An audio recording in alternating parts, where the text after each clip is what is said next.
Yo, yo, yo, what up, y'all? It's your boy Rob coming back at you once again with another live stream. So before we get started, you already know what to do.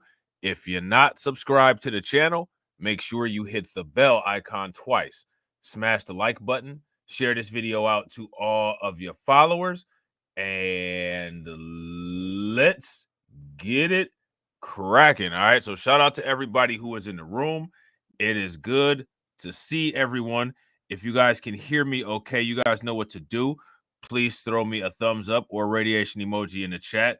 If you guys cannot hear me, then give me a thumbs down. As you guys can see, your boy was in a rush and I didn't get my screen set up the way that I like to. So let me just go ahead and do that real quick. There we go. Bam. You know what I'm saying? Quick fix. You know what I'm saying? I'm gonna shout out everybody who is here already. It's a lot of y'all, so I'm gonna try to run through it real quick.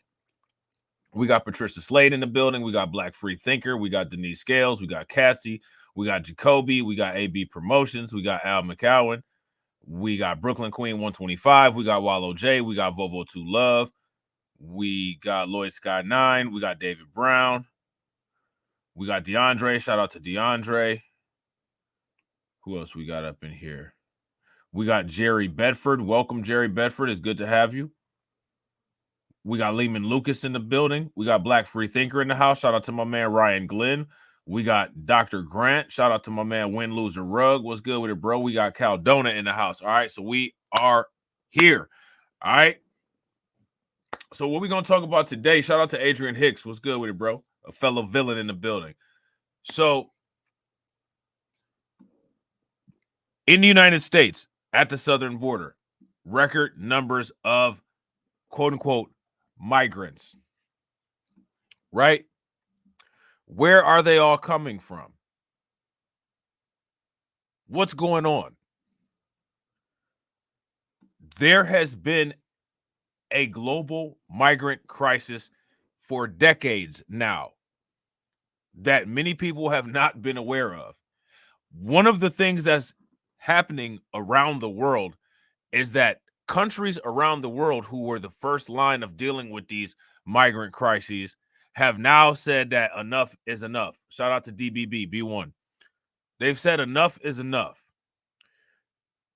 More and more countries worldwide are decreasing the amount of migrants that they are accepting in their borders. Yet and still, they still have an illegal migrant crisis. How many people knew that? If you were aware of that, give me a thumbs up. If you guys were not aware of that, give me a thumbs down. Now, the reason why I feel that this is important is because globally, if everybody is saying, no, you can no longer come here, and we have incentives to where people can come here, what's that going to do to the migration shift? That's going to naturally lead people to come to the United States, which mathematically is working out with what you see as far as the numbers in the southern border. All right. If you haven't watched the first couple videos in the Undocumented Bros series, I'd advise everybody to watch them. What we're going to do is we're going to take a look at an article here from the Telegraph. All right. This article from the Telegraph talks about solving the quote unquote illegal migrant crisis once and for all. So as you guys can see, when it comes to across the pond, we got the undocumented bros.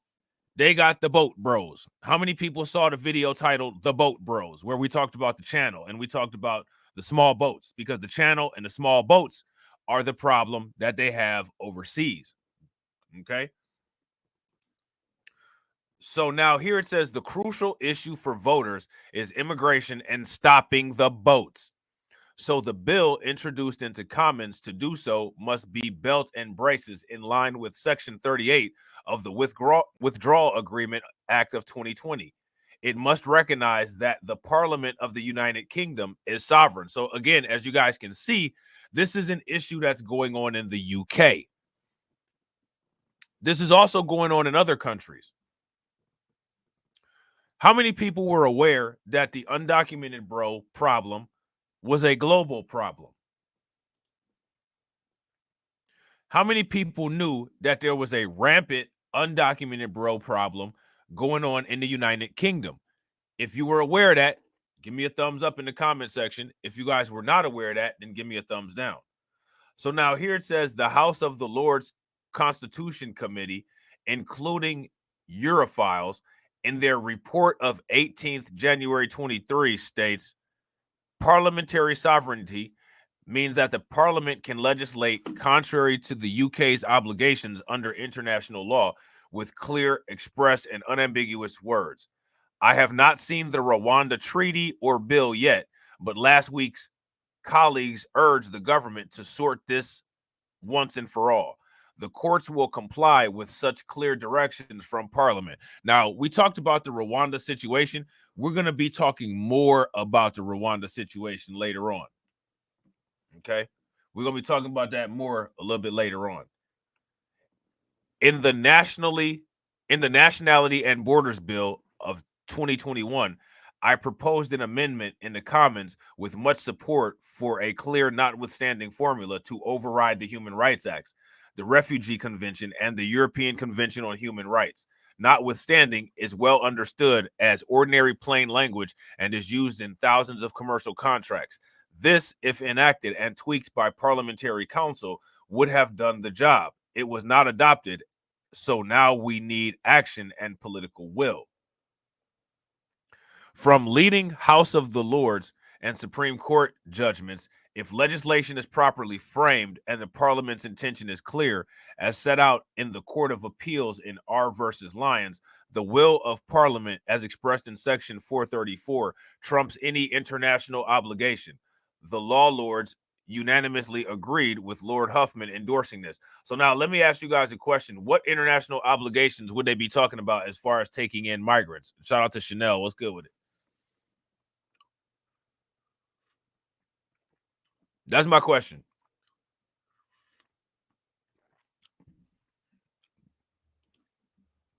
Katsy says, no one is obligated to accept asylum seekers according to international law. So now that's an interesting scenario, right? So my question for you guys then is, why are so many countries taking in asylum seekers, alleged asylum seekers? They're doing it here in the United States. What's going on with this? Whether it would involve the crown and breach of an international treaty or not. Indeed, in the Supreme Court judgment last month, presided over by Lord Reed, one claimant's case, ASM, was dismissed because the claim had already been overtaken by clear statutory repeal. The word used by that court were, the principle of legality does not permit a court to disregard an unambiguous expression of the Parliament's intention, such that with which we are concerned in the present case. In another Supreme Court case in 2019, presided by Baroness Hale, there was a split turning point on the particular words in another enactment, but where a common law presumption against ousting the court's jurisdiction was invoked by a mere 4-3. The new bill must use exact words disapplying any such presumption. Okay? So now, this doesn't really go too much into the immigration, but this next article here will give you some climate, give you some idea as to how people in the UK are feeling about the migrant situation there. Now, the majority of the migrants that they're dealing with in the UK, in most of these articles, they're talking about Rwandan migrants. Okay. There's a lot of Rwandan migrants in the UK, and they want to send these people back to Rwanda. Now, let me ask you guys this. How did the Rwandan migrants get there? And why do they want to send them back? Let me know what you guys think. cleverly pledges to deliver the biggest reduction in net migration. So this is what people are wanting in the UK. They want a decrease in net migration.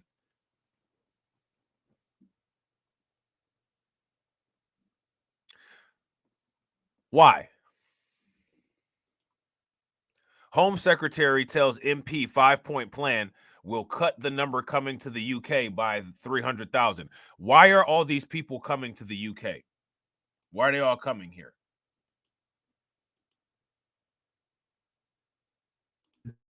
Today, I can announce that we will go even further than those provisions already in place with a 5-point plan to further curb immigration abuses that will deliver the biggest ever reduction in net migration. In total, this package, plus our reduction in student dependence will mean around 300,000 fewer people will come in future years than have come to the UK last year. These measures are possible because we are building up our domestic workforce and supporting British workers. Enough is enough. We are curbing abuses to the healthcare visa. We are increasing thresholds, cutting the SOL discount, increasing family income requirements, and cutting the number of student dependents. And I commend this statement to. So now I want you guys to listen to this, and I want you guys to tell me in the comment section what this sounds like. What does this sound similar to? And also, real quick, ladies and gentlemen, shout out to everybody that's watching. If you guys have not smashed the like button, please make sure you guys take a moment, smash that like button. Also, if you guys have not hit the bell, please make sure that you guys hit the bell and share the stream to your social media. We got 39 people watching and we got 32 likes. If we could get the likes to 50, that would be great. Today, I can announce that we will go even further than those provisions already in place with a 5-point plan to further curb immigration abuses that will deliver the biggest ever reduction in net migration. In total, this package, plus our reduction in student dependence will mean around 300,000 fewer people will come in future years than have come to the UK last year. These measures are possible because we are building up our domestic workforce and supporting British workers. Enough. Now, do you guys see what he said? There in the UK, what they want to do is they want to build up the domestic workforce and they want to support the British. Now, let me ask you guys a question. In terms of in the UK, does that sound like a bad idea or does that sound normal? If that sounds like a bad idea, if it sounds normal, give me a thumbs up. If it sounds like a bad idea, then give me a thumbs down. What does that sound like to you all? It makes sense. Yeah, if you guys agree with Al, give me those thumbs up. If you guys disagree with Al, give me a thumbs down. I agree. So now you have to ask yourself this question. Why is it that the United States isn't doing something like this? Make that make sense. Is enough. We are curbing abuses to the healthcare visa. We are increasing thresholds, cutting the SOL discount, increasing family income requirements, and cutting the number of student dependents. And I commend this statement to the House. All right, so there's that. Okay. So now here it says James Cleverly has pledged to deliver the biggest ever reduction in net migration, unveiling a package of measures that he said would cut the number of arrivals by 300,000. So in the UK, what they're doing to get the people on their side for support is to cut the numbers of migrant arrivals. Now, here's my question. In the United States, right? Are they doing anything to cut the number of migrants? What are they doing here in the United States to cut the number of migrants?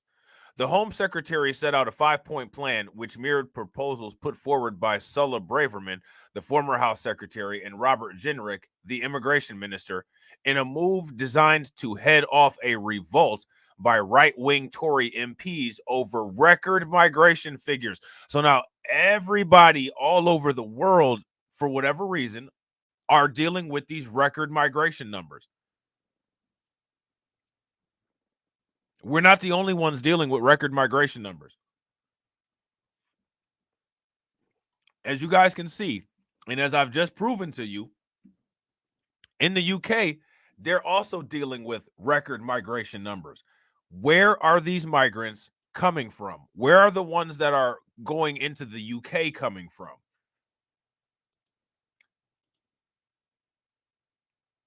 That's my question. Foreign care workers will be banned. Look at this. Foreign care workers will be banned from bringing family members into the UK. The salary threshold required for skilled foreign workers to get a visa will raise to £38,700. And the scheme allowing companies to pay overseas staff 20 cents below the going rate in shortage areas will be scrapped. So now let me ask you guys a question. If all of these initiatives that are listed in this paragraph are done, what will that do?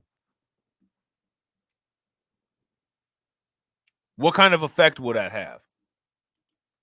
Rishi Sunak and Mr. Cleverly are under pressure from right-wing MPs to adopt an equally hardline approach to illegal migration and exempt deportation flights to Rwanda from domestic and international human rights laws. So now here's the question, what's behind that?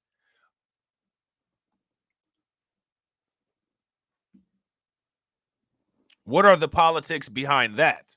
So now, as you guys look here, you can see this chart here, and it says net migration hits record highs, okay? So total net migration is the red line here. And you guys can see that it's peaking out here. This is 2020 right here, as you can see that's highlighted.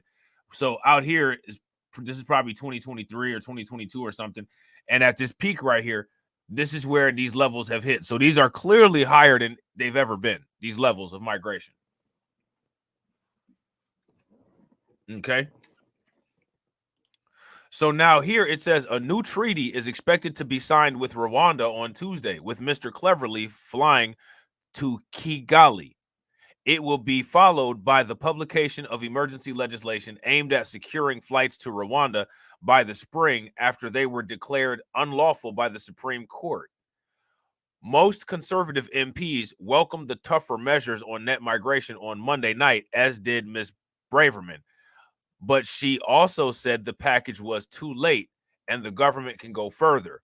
Unveiling the 5-point plan in the Commons, Mr. Cleverly said the measures, combined with a previously announced ban on master students bringing in some 150,000 relatives a year, represented the biggest reduction in net migration. Now, why are master students bringing in 150,000 relatives a year? Let me ask you guys a question. Why would you need to bring relatives with you other than your spouse if you're going to school or you're involved in a graduate program somewhere?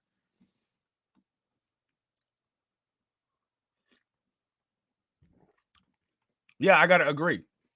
Shout out to Carla. After many pitfalls and fumbles, it sounds like they want to take care of home first. That's what it sounds like. If you guys agree with Carla, give me a thumbs up. If you guys don't agree with Carla, give me a thumbs down. That's what it sounds like. We don't know if that's true or not, right? A lot of this could all be political posturing. But what it does sound like, the way that they're phrasing it from the information that's provided in the article, what it sounds like is that they want us to believe that they care about home first. Now, let me ask you guys this. Does the United States care about home first?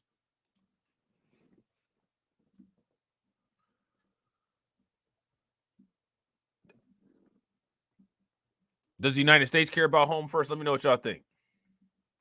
He said it would be introduced next spring and cut the current number coming to the UK by 300,000, about a quarter of the 1.2 million people who arrived in Britain last year. So 1.2 million migrants arrived in Britain last year.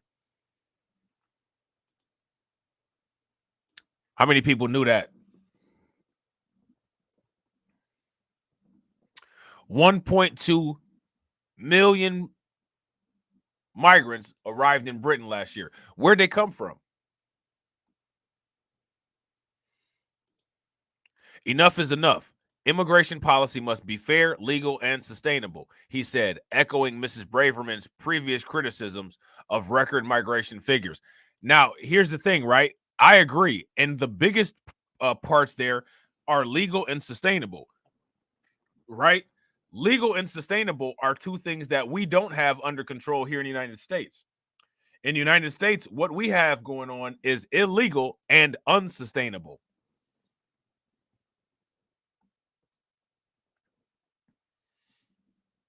Would you guys agree?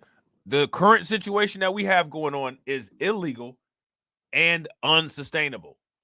You know what I'm saying? Migration to this country is far too high and needs to come down.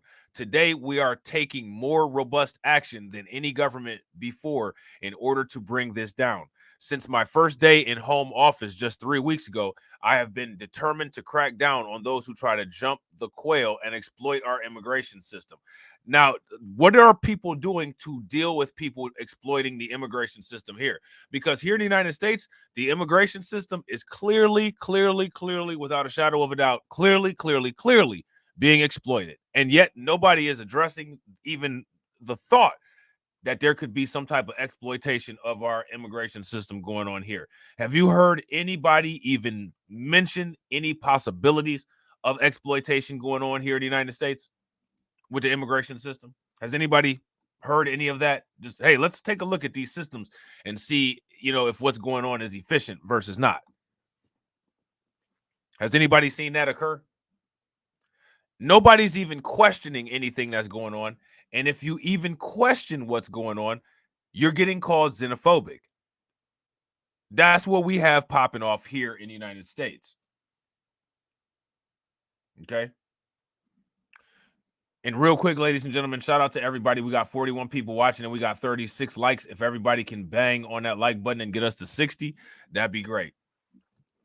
So now here it says it comes after net migration hit record highs of 745,000 in the last year to last December.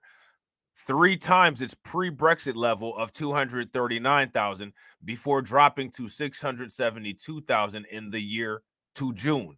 In their 2019 manifestos, the Tories committed to reducing net migration. Now, I want to make sure that everybody is familiar with the terminology that we're using here when we're talking about the undocumented bros global. Who are the Tories?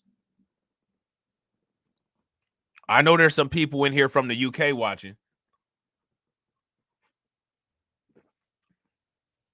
Somebody leave in the comment section who the Tories are and what they do.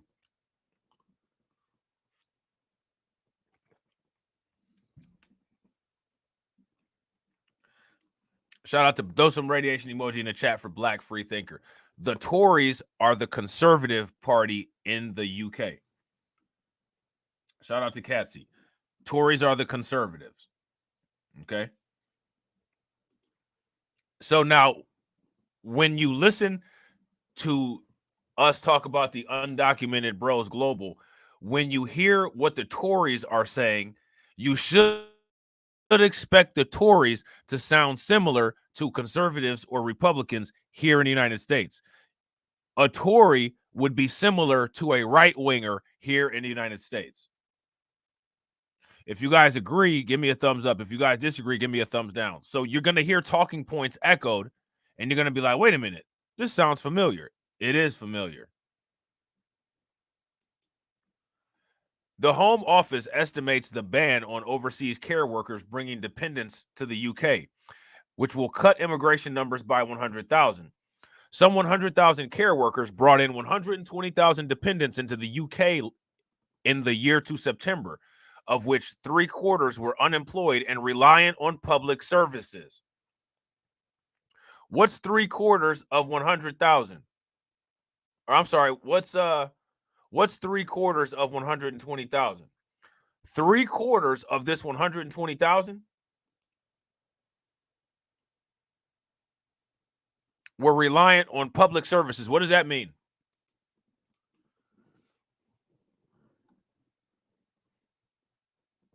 What does that mean? Shout out to Black Free Thinker, 90,000. It's 3/4. 3 times 3 equals 9, right?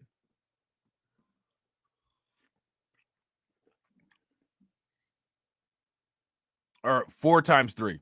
4 times 3 equals 12 is what I'm thinking. My bad. 4 times 3 equals 12. So 369 is 75%. 3/4. They're a drain on the economy. Facts. Are they using the welfare system?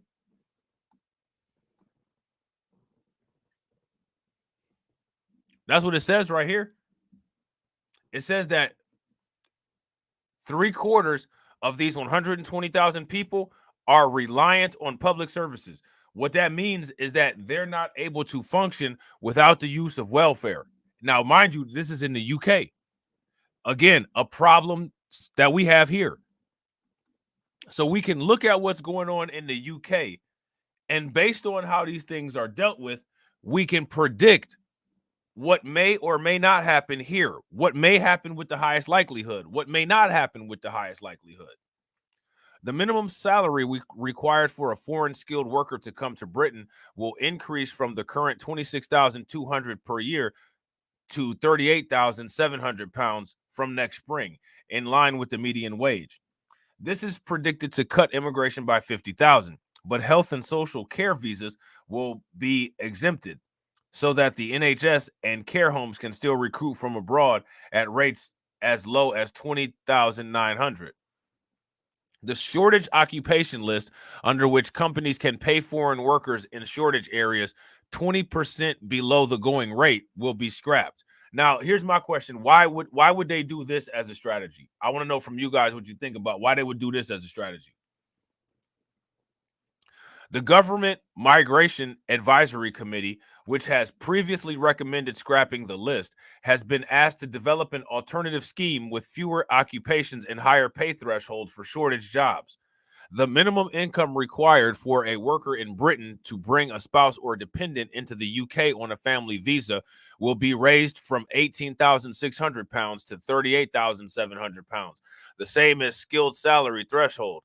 There will be a right of appeal where applicants can show exceptional reasons. Now, what I want you guys to pay very close attention to is that these are restrictions on legal migration. Let me ask you guys this. When it comes to the United States, when is the last time you heard anything about legal migration?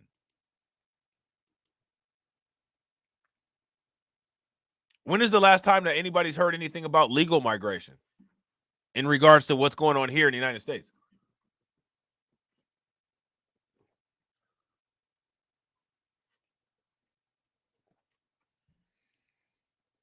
Mostly what we've been talking about is illegal migration, right? Yeah. It's been a hot minute. Mr. Cleverly said he had also asked the MAC to review the graduate route under which foreign students can remain in the UK for 2 years without the need to work once they have completed their undergraduate or postgraduate degree courses. The MAC opposed the scheme because of concerns that foreign students would use it as a backdoor into the jobs market, given they could get 2 years' work for the price of a 1 year's master course. It needs to work in the best interest of the UK, supporting the pathways into high-quality jobs for global talent, but reducing any opportunities for abuse, said Mr. Cleverly. Okay. Ms. Braverman said that the package was a step in the right direction, but warned that there needed to be an annual cap on overall immigration. Let me ask you guys this question. What is the United States cap on immigration?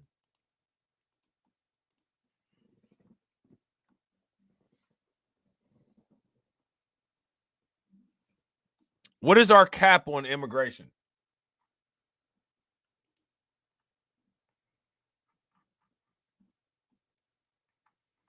Somebody help me out.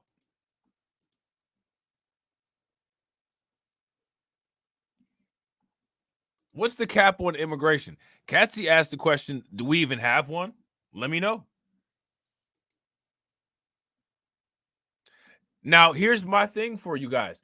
If you're observant and you're paying close attention and you're seeing, wait a minute, these countries, a lot of these countries already have caps on their immigration, right? They already got caps. And now, in addition to those caps that they have, they want to further reduce the caps. That's what's going on in the rest of the world. What's going on here?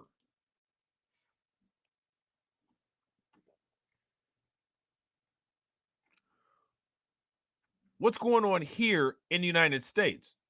There's no cap on anything. Everything is unlimited. Remember, one of the biggest issues that we identified was sustainability. How is unlimited anything forever sustainable? The universe isn't even sustainable. How's this?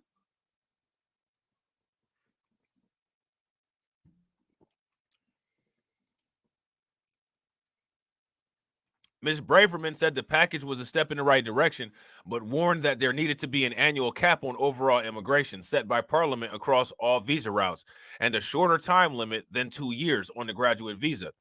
Danny Kruger, the Tory MP who co-chairs the New Conservative group, which called for the $38,000 salary threshold, said he was delighted that the measure had been adopted.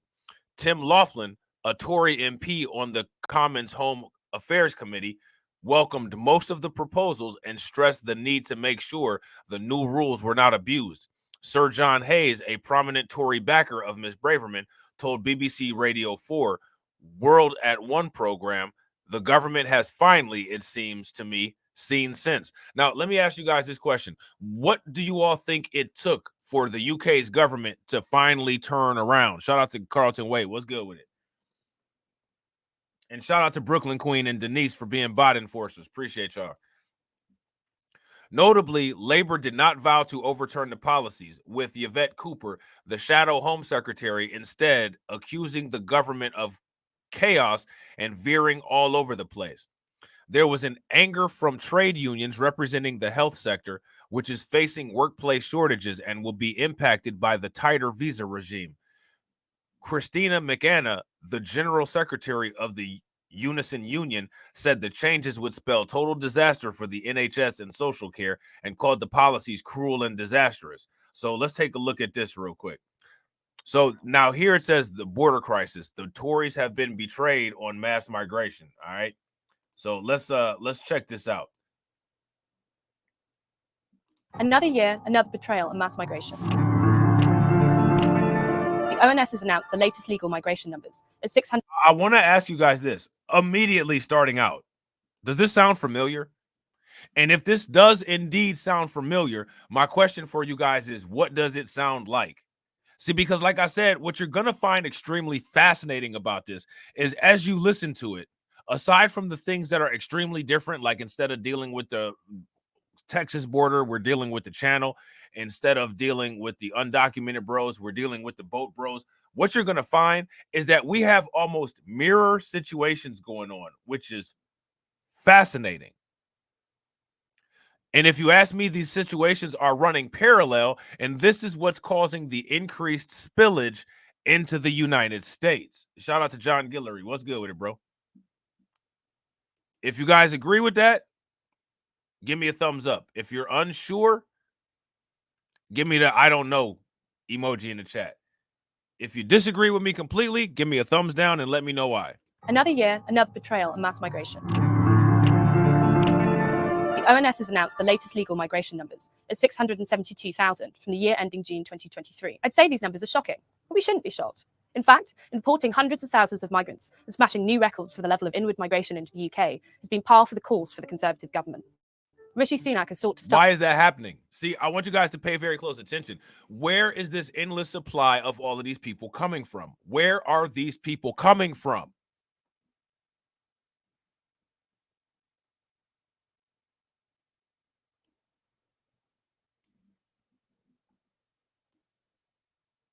Where are they coming from? Because the thing is that they're going to either end up there or here, right? The ones that don't end up there are going to end up in Texas. And then when they end up in Texas, they're going to end up in New York, Denver, or Chicago. So where are they coming from? What's causing it? Himself as a different kind of politician, breaking away from the chaos of the Truss and Johnson years. It has been a huge honour to be Prime Minister. But when it comes to our borders, he's the perfect continuity candidate. It's been politically useful for the government to give the impression that they take net migration seriously. Take the appointment and then removal of Suella Braverman as Home Secretary, dubbed Cruella by the left-wing press for her seemingly tough stances on border control. But Suella Braverman's rhetoric turned out to be just that, rhetoric, On the numbers alone, she's proven herself to be the most pro-immigration Home Secretary the country has ever had. Boris Johnson, the hero who oversaw our withdrawal from the European Union and our last directly elected Prime Minister, bears a significant proportion of the blame for today's figure. After all, it was under his leadership that the state relaxed many of the visa requirements responsible for our current surge. The introduction of the social care visa, reduction of the salary threshold for workers, and relaxation of student visas have all contributed to today's number. Yes, the party of taking back control has managed to triple immigration from our pre-Brexit peak. Mass immigration has fundamentally transformed Britain. In 1991, around 7% of people... She said that mass migration has fundamentally transformed Great Britain. Now, let me ask you guys this question. 5, 10, 15 years in the future, do you all feel that mass migration will fundamentally change the United States? And if you feel that it will fundamentally change the United States, my question for you is how so? In what ways do you feel that the United States will be changed? Mass immigration has fundamentally transformed Britain. In 1991, around 7% of people living in Britain were born abroad. According to our latest census data from 2021, that share has now risen to 16.8%. The transformation has always been pursued without public consent, and in many instances operated in direct opposition to it. Indeed, no government since 1997 has been elected on anything other than a platform of controlling legal migration. Yes, New Labour oversaw the first explosion in legal migration, but it wouldn't be until the election of David Cameron in 2010 that the policy was embraced as a fact of political office. Cameron promised to take net migration back to the levels of the 1990s, tens of thousands a year, not hundreds of thousands. Well, the opposite has proved to be true. Net migration over 5 years averaged 247,000. Shout out to the black narrative, and I totally agree. I think that the black narrative hit this on the money. The black narrative says, morning, Rob, just joining, but I think mass immigration is the effects of American imperialism. We destabilize their countries, then force them to come to America to work for lower wages. Yeah, that definitely happens.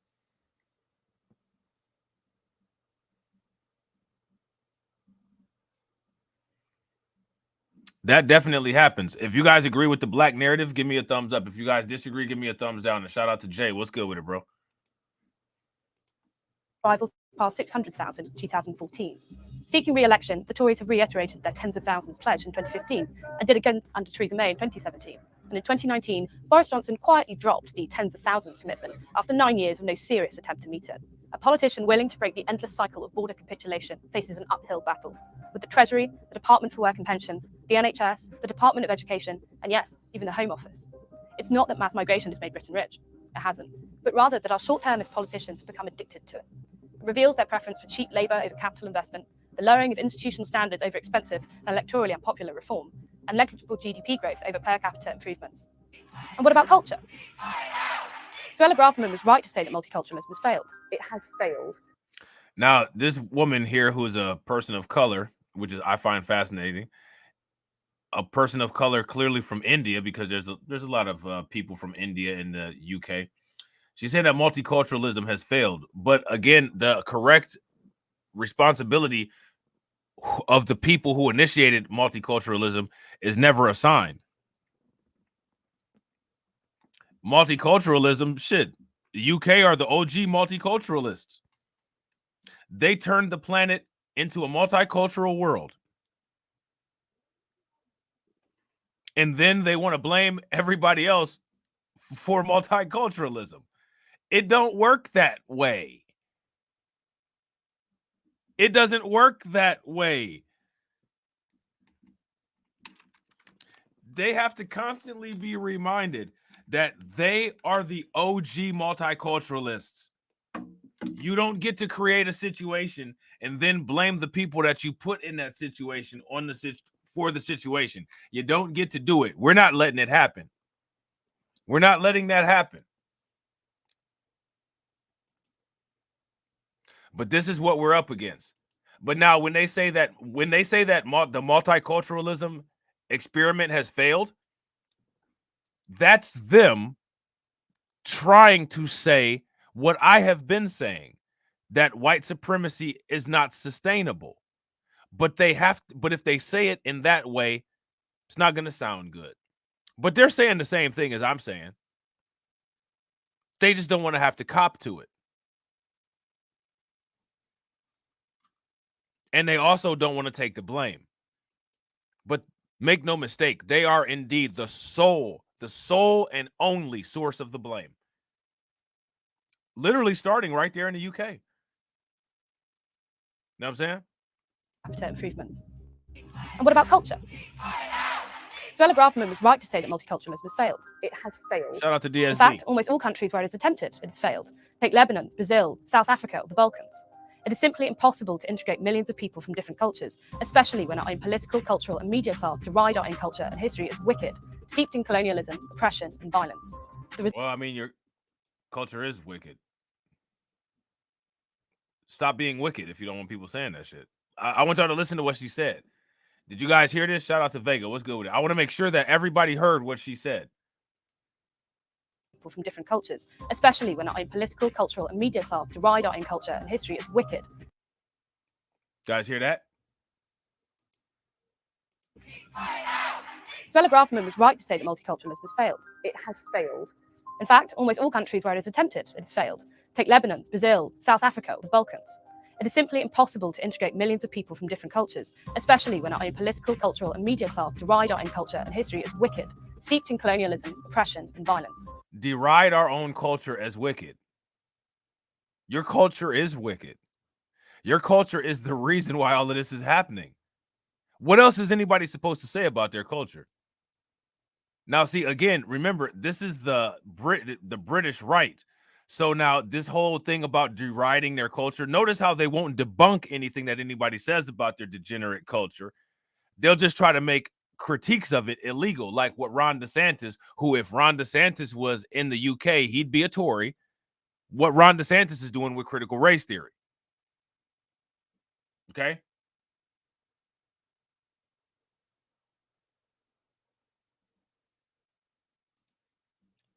We're going to listen to this one more time. In fact, almost all countries... Now, here's my question. These people get upset and they say that people deride their culture as wicked and evil. Okay, well, what do you call it? I'm going to give a list of events that took place globally across many different European countries, and you tell me what you call it.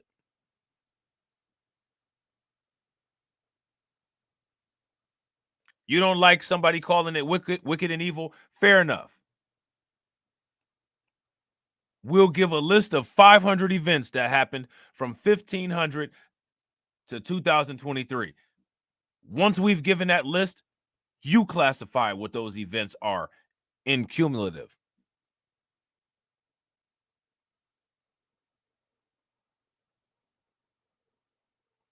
We don't even have to do that, though.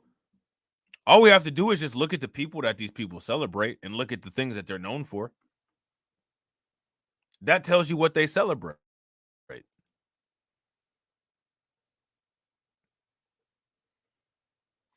know what I'm saying? It's attempted, it's failed. Take Lebanon, Brazil, South Africa, or the Balkans. It is simply impossible to integrate millions of people from different cultures, especially when our own political, cultural, and media class deride our own culture and history as wicked, steeped in colonialism, oppression, and violence. The result of this failure has been clear. After the October 7 massacres in Israel, we have seen weeks of hate marches where people openly support terrorism. That's what happens? Is that what's going? Let me ask you guys a question. Is that what's going on? Is that what's going on? People openly supporting terrorism? Now, we see people openly support terrorism against foundational Black Americans here in the United States every single day. How many people supported terrorism against Elijah McClain? How many people supported terrorism against George Floyd? Breonna Taylor. Shit, Kobe Bryant.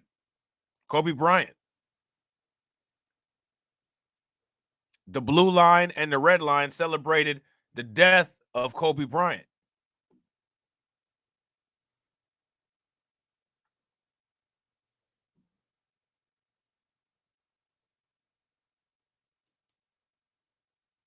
Rodney King.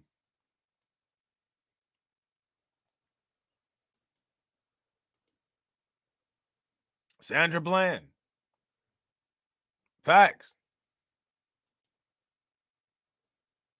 Let's not act like we don't do this stuff. You know what I'm saying? Different cultures, especially when our own political, cultural, and media class deride our own culture and history as wicked, steeped in colonialism, oppression, and violence. Your culture sucks. I'm going to show you guys something.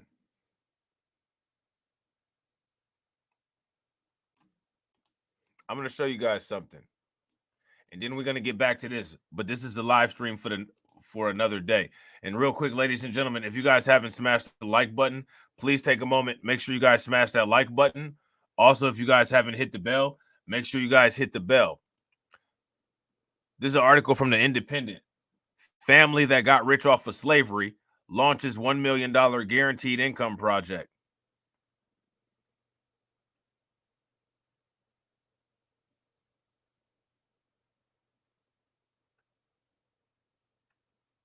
Must be nice.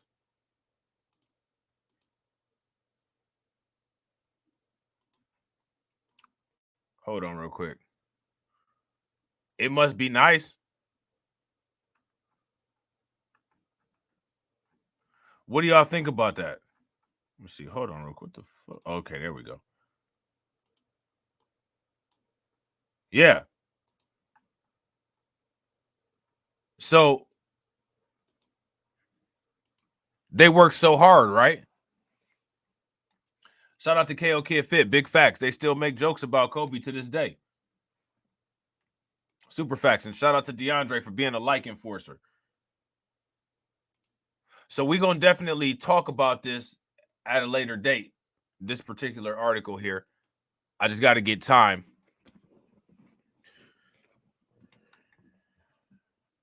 If you know what, actually, hold on real quick. I'm going to put it in the Discord because I might not get time. A lot of times I'll be like, if I get time, and then I'll never get time. So I want to make sure that I put it in the Discord. And real quick, if you guys aren't in the Discord, please take a moment and join the Discord, okay?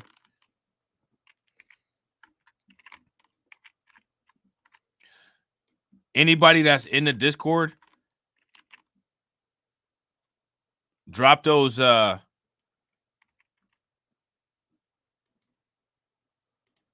Discord gang emojis into the chat. So I just put the article in there. Hold on real quick. Damn.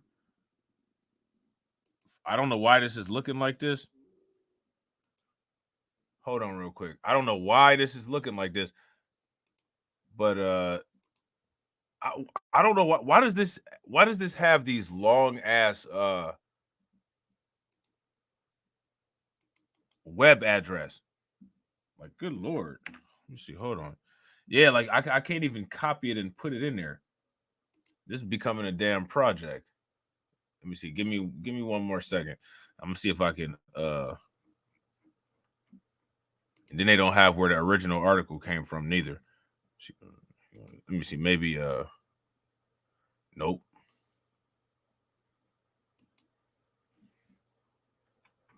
Yeah, a lot of times they'll have where the original article came from. All right, so yeah, I can't put it in there. You know what I'm saying? I thought I was gonna be able to help y'all out and put it in there, but I can't. You know what I'm saying? Oh, we don't have a Discord icon on Blacklight Revelations 2? Uh-oh. Well, you know what that means, ladies and gentlemen. We don't have a Discord icon on this channel here. What kind of shit is that? We're gonna have to fix that. All right, let's get back to this. Use short URL to make it shorter. I need to do that. I definitely need to do that. The result of this failure has been clear. After the October 7 massacres in Israel, we've seen weeks of hate marches where people openly support terrorism. There's been an institutional cover-up of Asian grooming gangs throughout the north of England. At least there is an acknowledgement of the failures. Britain has witnessed multiple terror attacks from those who despise our way of life. As continental Europe rides a wave of nationalist populism, emboldened by voters sick and tired of their conventional political class, shamelessly disregarding the demographic mandates, a question arises. Will we have our own anti-immigration movement? Who will lead it? And could it smash the two-party consensus in Britain once and for all? The Conservatives are the party of mass immigration. Regardless of what is promised over the next few days, it's vital that we remember that. So now she said that the conservatives there, which is interesting, the conservatives there in the UK are the party of mass migration.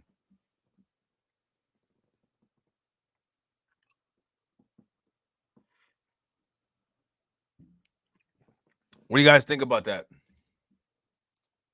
So now here it says Mr. Sunak's decision to adopt the tough package comes as he faces pressure to turn around the conservatives' poor opinion poll ratings with the general election looming closer. So one of the reasons why they're getting tough on immigration, why they're doing this crackdown, is because of what? Why are they making these aggressive moves on immigration right now? Clearly, because of the election that's coming up, right? So they're doing this as a political stunt. So now here's the question for you guys. If they're doing this as a political stunt, do you all think that the politics to maintain these low levels of immigration that they have targets set for is sustainable? Or is this just something that's going to be maintained until they get the election results they want? And then once they get the election results they want, it's going to be back to business as usual. Which one? What do you think is going to happen there? An 18-month analysis of polling by JL Partners found that more 2019 Tory voters are planning to abandon the party under him than had done under Liz Truss, his predecessor. So the approval ratings are down.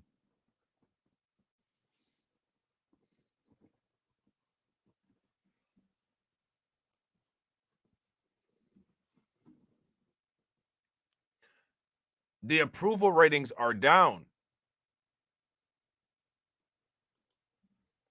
Just 59% of conservative voters at the last election plan to vote for the party again, down from 63% in the wake of Mrs. Truss misfiring the mini budget. Many of those going elsewhere were found to be backing reform, the political party to the right of the Tories, which has picked up support in the recent months. Now, let me ask you guys this. Why has this political party picked up support in the recent months?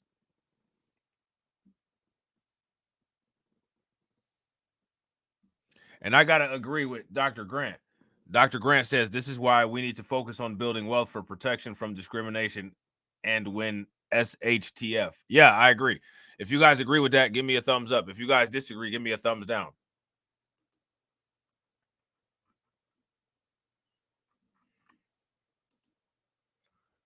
Tory strategists have identified a tough stance on immigration as one of the most potent potential dividing lines with Labor at the next election, which must be held by January of 2025. The prime minister is being urged by Mr. Jenrek and other Tories on the right to adopt the most hardline option on Rwanda. So now, again, that's my question for you guys. What is going on with Rwanda? How is Rwanda linked to all of this? And now let me ask you guys a question. When they do adopt a hardline policy on Rwanda, do you all think that we'll be seeing a surge in Rwandans at the Texas-Mexico border?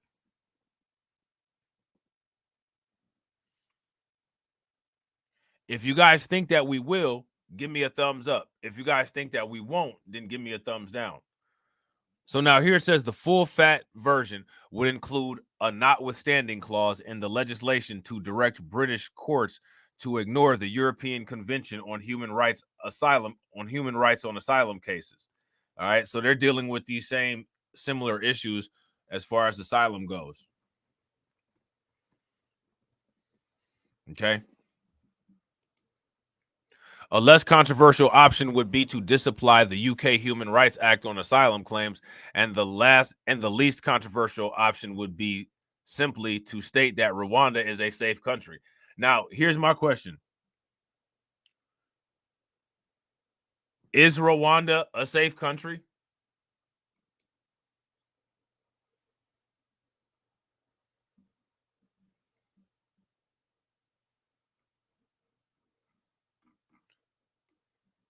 If Rwanda is a safe country, give me a thumbs up. If Rwanda is not a safe country, give me a thumbs down.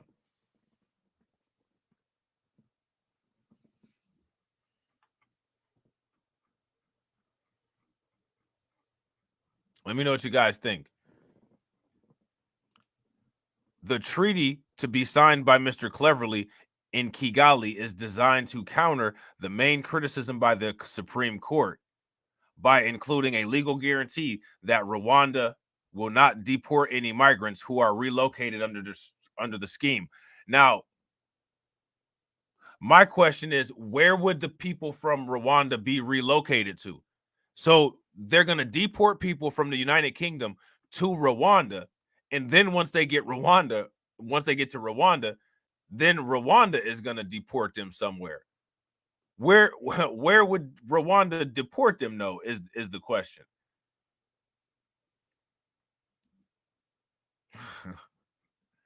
That's my question for you. That's kind of controversial and interesting. So I want to know what you guys think about that. You said Austin Holloman said it was. You know what's crazy about Austin Holloman and his adventures overseas? It seems like every country that he ends up in, it turns out to be dangerous. And I think it might actually just be a little bit more simple than that. It might actually just be that maybe, possibly, maybe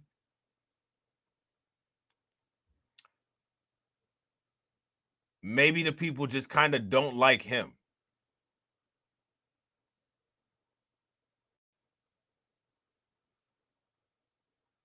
What do you guys think? You guys think that that's a possibility? If you guys think that that's a possibility, that maybe they just don't like him, then give me a thumbs up. I think that could. I think that's probably it. I hate to sound like that. No, I don't.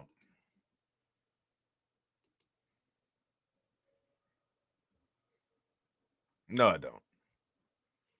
I don't hate to sound like that. You know what I'm saying? So now we got an article from the Times. All right. See, shout out to the Wavy Beaner. The Wavy Beaner says, yes, Austin is unfriendable. See, that's how you get ran up out of a country. From what I understand, he did end up getting ran up out of some countries. So, you know, we got some little socialization issues popping off. He'll be all right.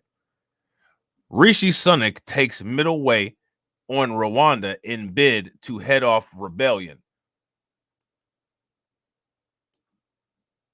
What kind of rebellion?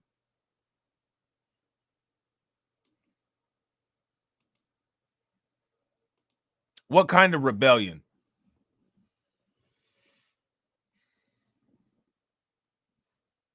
What kind of rebellion are we talking about, ladies and gents? And real quick, ladies and gentlemen, speaking of which, shout out to everybody that's in here. We got about 57 people watching.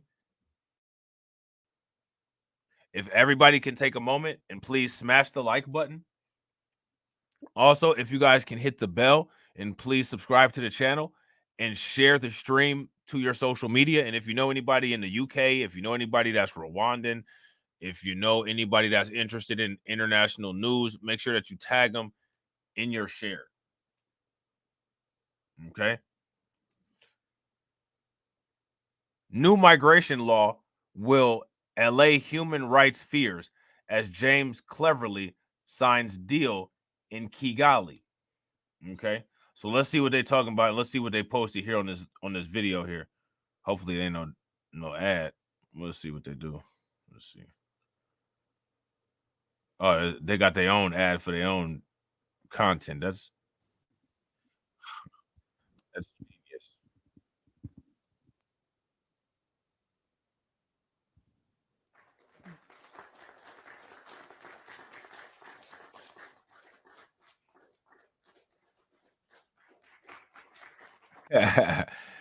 Hey, shout out to KO Kid Fit. KO Kid Fit said Austin is definitely on the spectrum and not personable. He just doesn't seem to notice, bro. He's like one of the most oblivious to anything people in the entire world. Shout out to Black Lightning. What's good with it?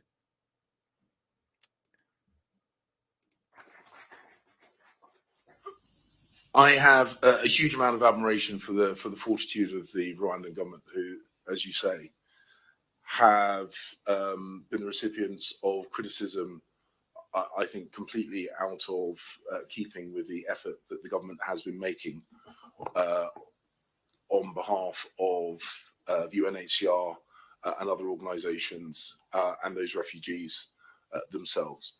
There is a desire, as you have heard, to keep improving Shout out those to Sybil. What's good with it, and Sybil? work closely with international partners like the UK and others in order to continue that evolution and improvement of processes, just as all governments should seek to do. The UK and Rwanda. Shout out to Chanel Madison. Chanel says the people that are being deported from the UK are not Rwandans. Now, here's the thing, right? They're not Rwandans, but are they being deported into Rwanda? Because if that's the case, then my question becomes, when it comes to the Rwandan government, why would you take these deportees into your country? Like, why would you do that? I don't think that that's really a good idea. I know me personally, I know I wouldn't sit up there and take everybody's deportees. I'm not doing it. How many of y'all would do that? I wouldn't do it. Shout out to T'Challa Campbell. And we're gonna talk about that next. Shout out to Lloyd Sky 9. If you guys agree with what Lloyd Sky 9 is saying, give me a thumbs up. If you guys disagree, give me a thumbs down. That's a great point. That's a great point that Lloyd Sky 9 has right there, because we're actually going to talk about that next. Shout out to Unsunken One. What's good with it, bro? Are working on this because it is important, not because it is necessarily easy or that it buys you cheap or quick popularity. We do this despite the fact that it is difficult and sensitive, because if we don't address these issues, the people that will ultimately be the winners are the people smugglers. They are the slave traders. They are the criminal gangs, and they are the extremist voices who always take advantage of human difficulties and hardship. Rwanda is stepping forward to be a thoughtful and careful partner in solving these incredibly difficult international issues. I think that they deserve support in doing that. And I have been uncomfortable with the tone and the volume of some of the criticism directed at Rwanda for having the courage to step forward and to try and be part of the solution rather than part of the problem. All right, so there's that, right? So now here it says ministers have privately assured conservative MPs that Rishi Sunak's emergency law to revive the government's Rwanda deportation policy will not breach Britain's international human rights obligations. So now here's my question. How can they guarantee that that's not going to break the international human rights obligations? How can we be 100% sure of that? Government sources said the prime minister has settled on a middle way in the hope of winning the support of the vast majority of conservative MPs. The text of the legislation is still being finalized, but Downing Street is aiming to publish it by end of Thursday. The Times understands that Sunak has ruled out the most hardline option, demanded by dozens of MPs on the right of the party, including Suella Braverman, the former Home Secretary, which would have meant opting out of the European Convention on Human Rights on asylum cases. However, conservative MPs said Sunak was preparing to appease the right by disapplying sections of the Human Rights Act to prevent domestic legal challenges, derailing deportation flights in the UK courts. Downing Street insisted no final decisions have been made, but it insisted it would be sufficiently tough to prevent legal challenges, derailing future Rwanda deportation flights. Okay.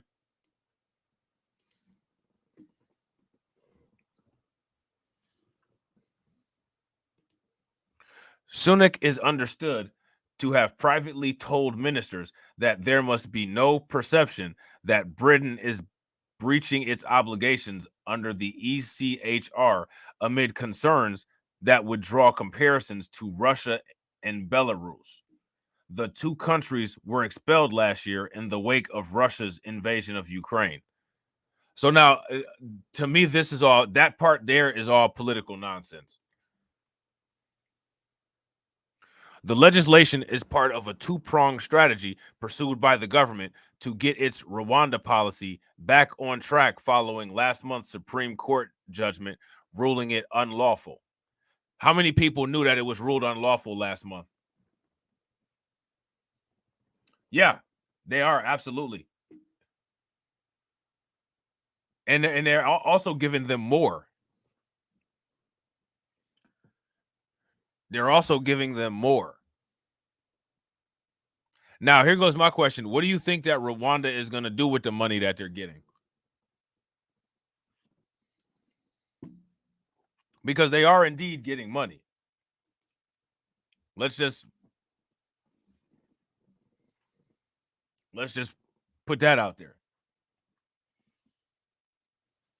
Rwanda is definitely getting money. What are they going to do with that money that they're getting? James Cleverly, the Home Secretary, unveiled a new treaty with Rwanda in Kigali that he claims addressed all the issues raised in court in a court ruling by guaranteeing that migrants cannot be sent back to their home country, as well as extra safeguards to bolster their rights in the country. So basically, they're using Rwanda, it seems like, as a either holding place or a prison.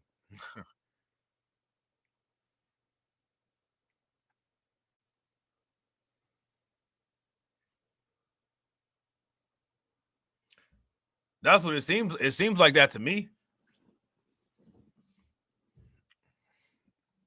They're sending these people to Rwanda, and Rwanda's going to keep them on ice. That's what it seems like is going to happen. Under the terms of the treaty, British taxpayers will fund the cost of housing migrants over the first 5 years of their life in Rwanda, and will also pay for their legal bills, recreational activities, and job training. Yo, listen, if I was British, I would be pissed.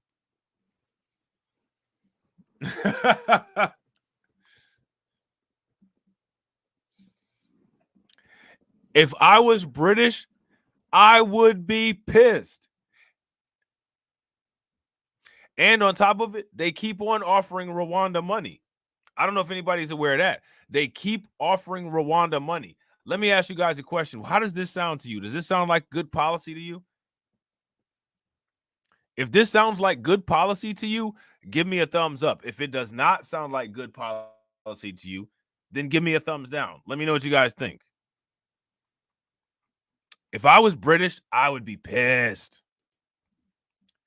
I'm going to read this again. Under the terms of the treaty, British taxpayers will fund the cost of housing migrants over the first 5 years of their life in Rwanda, and will also pay for their legal bills, recreational activities, and job training. Yeah, right.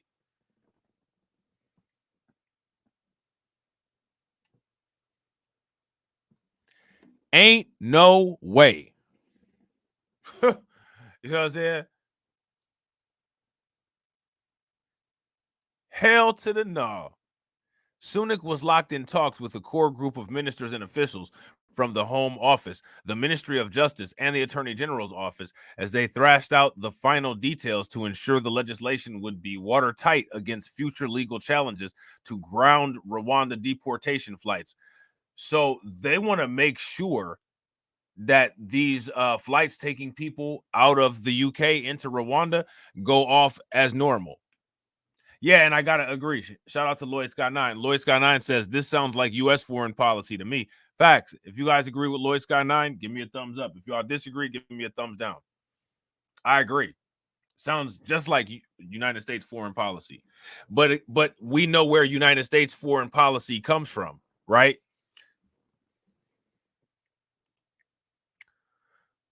So now here it says they are finding a way that cuts through the middle, that uses some of the words that the right won't, but won't lead to mass resignations of the ministers concerned about our international standing. Government whips feared as many as 10 ministers, including the 4 cabinet ministers, would resign if Sunak opted for what has been dubbed the full fat version that instructed courts to ignore the ECHR on issues relating to asylum. On Tuesday evening, the One Nation caucus of more than 100 centrist MPs warned they would oppose legislation that undermined Britain's commitment to the UK international obligations.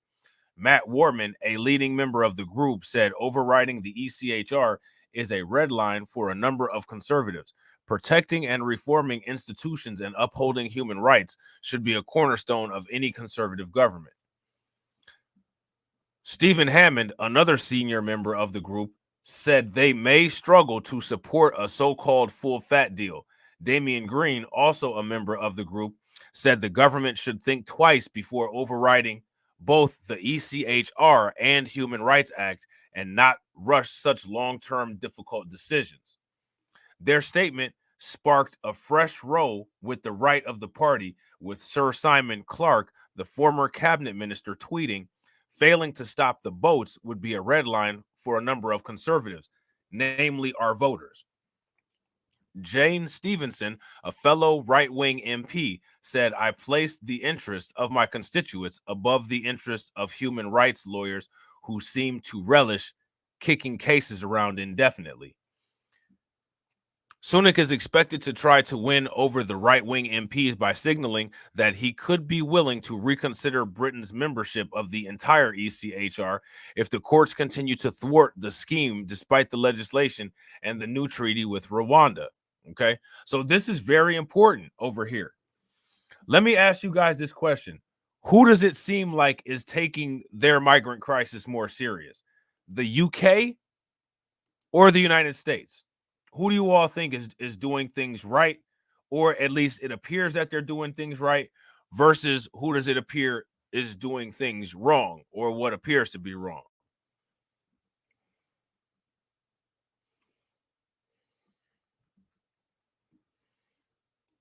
Let me know what you guys think. Who's doing what?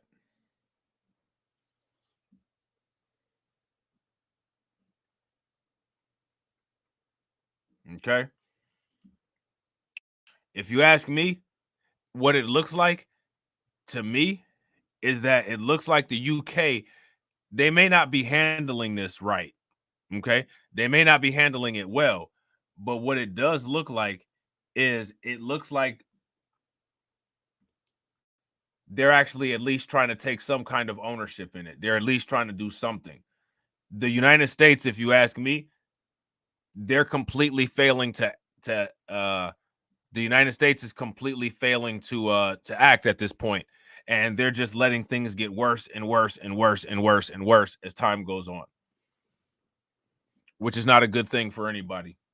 It's going to get to a point to where these things get to a critical mass, and as a result of mismanagement, because they got into that critical mass, is going to be too late to fix anything. That's the road that the United States is heading down, and they either know it and have backup plans to protect the people of interest and continue about their business, or they don't know it, or they don't care. One of those, but only those are the only options. So now here it says senior ministers and officials are understood to have held talks with Sunak late into Monday night in a bid to finalize the wording of the legislation. The meeting is said to have broken up with agreement, and the plan was not discussed at a cabinet meeting on Tuesday morning. Okay. So now this is interesting. This article here says the Rwanda plan is a political gimmick that won't work. This is interesting. We're going to look at all of this stuff. And also, you can't forget, there's more than just this stuff with the UK and Rwanda going on. And we're going to eventually get to all that too, because Ireland has their own problems going on as well. This stuff is just a lot. And I try to keep up with it. But the only problem is it's not 24 hours in a day. And your boy don't have unlimited resources. But I try. You know what I'm saying? So now here it says MPs have been told not to make plans for Thursday when they were due to be on a one-line whip in anticipation of the bill being laid in Parliament. Downing Street insisted, however, that it would not be rushed and would push it back to next week if needed. One senior Tory MP said Cleverly had met One Nation member before he flew to Rwanda on Monday night. Sources in the group said that they had been told that the full fat version of the legislation was off the table and that the government would not seek to avoid the UK's obligations under the ECHR. So they're really careful with trying not to violate that ECHR. But they're also telling the people, if it gets to the point to where they can't control migration, then they will abandon the ECHR. They are being very opaque about what exactly is in the bill, but we have been told not to worry about the ECHR, they said. The danger is that it satisfies no one, but let's see what is in it, okay? They warned that if Sunak attempted to use the bill to override any of the UK's international obligations, that he would almost certainly face resignations from the government. There are a lot of moderates in the government for whom this would be unacceptable, not at least the Attorney General and the Lord Chancellor. Okay. Cleverly said he cannot see any credible reason why Rwanda would be deemed an unsafe country for asylum seekers in the future court cases, thanks to the new legally enforceable treaty, which sets out several new safeguards to bolster the Rwandan asylum and judicial system. So now this is interesting, right? Because what this is presenting is presenting a deal and a political agreement between the United Kingdom and the Rwandan government. Now, what I'm curious about is how the people in Rwanda feel about this. And we probably don't have anybody from Rwanda in here to be able to answer that question, but I'm curious as to how you all feel about this. Basically, what it sounds like to me is almost like Rwanda has signed up to be a quote unquote sanctuary country. Am I interpreting that right? Is that what it sounds like to you guys? That Rwanda has basically signed up to be a sanctuary country, and all of the people who are illegally or in the UK or who are not qualifying for asylum or citizenship in the UK are going to get shipped to Rwanda per that agreement, and the UK is going to back Rwanda in maintaining those people, paying their way with UK taxpayer dollars. I don't know how you come up with a plan like that. I don't know how that's even popular. I don't think something like that would fly if that was presented to the here in the United States, and United States citizens got hold of it. Now, if you ask me, the United States, the politicians, they wouldn't have a problem doing something crazy like this behind the people's backs. But if people heard about this, man, nah, it's not gonna fly. You know what I'm saying? This definitely wouldn't fly over here. Okay. So let me see how much more we got, because there's a lot here. Okay. And what I think we're gonna do here is I think that we will continue the Undocumented Bros Global tomorrow, right where we left off. And then after we do that, we're gonna get into this, because I want to show you guys this actually before we close out here. Okay. I want to show you guys this before we close out here. You guys remember how Lloyd Sky 9 and Sherelle were saying that that Rwanda is getting paid? You guys remember them saying that? They were absolutely right. Shout out to KO Kid Fit. KO Kid Fit rocks with the Undocumented Bros Global. I think this might be my favorite, or I think this might be KO Kid Fit's favorite Blacklight Revelations original series. You know what I'm saying? There we go, right there. Shout out to the Wavy Beaner. The Wavy Beaner says the tacos and camel burgers will flow like water, bro. The tacos and camel burgers and hummus French fries will flow. There'll be Aladdin's and Taco Bell's popping up all over the place. You know what I'm saying? The UK will pay Rwanda an extra 15 million pounds for deals, the Sunday Times says. Okay? The Sunday Times is what I was just reading out of. So they're getting paid.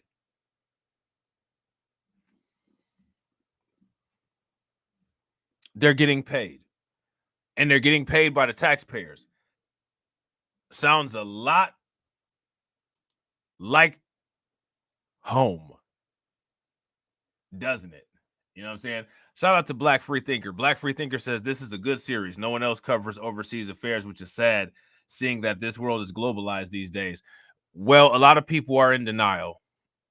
And if they're in denial, what happens to people who are in denial should happen to those people who are in denial. And people like us who are forward thinking, who look into the future, will move into the future. That's the only thing that should happen. You know what I'm saying? So, ladies and gentlemen, I appreciate each and every one of you guys for being here. Make sure that you guys check out Reacts. Don't move a muscle.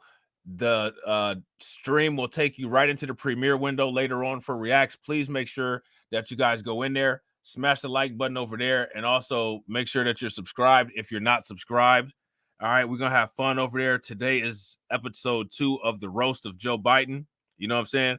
So, if you guys got some content, some Joe Biden content or some Joe Biden bloopers that you want me and Grind and Derek and anybody else who decides to call in, ABJ, to roast, make sure you throw it into the Discord. Make sure you hit me on Twitter. You know what I'm saying? Whatever. And as usual, ladies and gentlemen,